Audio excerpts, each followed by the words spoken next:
काय म्हणतोय इथं एवढ्या मोठ्या प्रमाणावर पोलीस का हे काय पर्यावरण प्रेमी मवाली आहेत का गुंड आहेत का नाही हे कशासाठी चाललंय? माझं म्हणणं हा अट्टाहास काय की साधुग्राम तिथंच करायचं.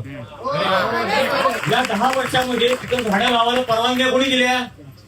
तुम्हीच दिल्या. आणि आता तुम्हीच सांगणार की ते पाडायचं कोणाच्या पैशाने? आमच्या नागरिकांच्या.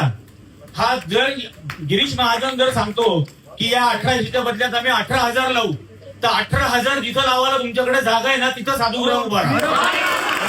आता हा जो महत्वाचा मुद्दा आहे की इथं साधुग्राम करूच नका तो संपूर्ण. आणि याच्यातला मुख्य मुद्दा हा आहे की या सर्व आखाड्यांना मिळालेल्या दानपत्र असलेल्या जमिनी आहेत, त्या जमिनींवर यांनी लॉन्स काढलेली आहेत, मंगल कार्यालय काढली आहे.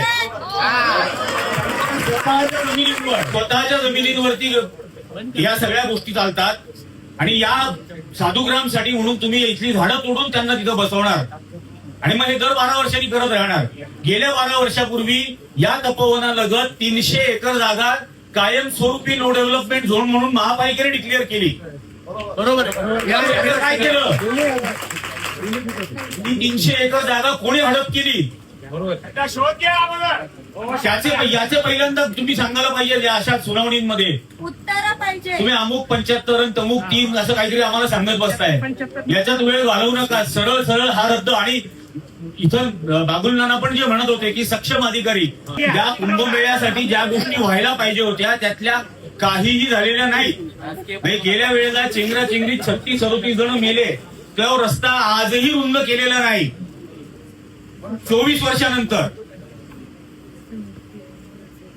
यासाठी तुम्ही काय करणार आहात त्याबद्दल महापालिकेने पुढाकार घ्यायला हवा. झाडं कुठली तोडला जात आहे? म्हणजे सामान्य माणसांनी झाड तोडलं तर त्याच्यावर मनुष्यवधाचा गुन्हा. मनुष्यवधाचा गुन्हा.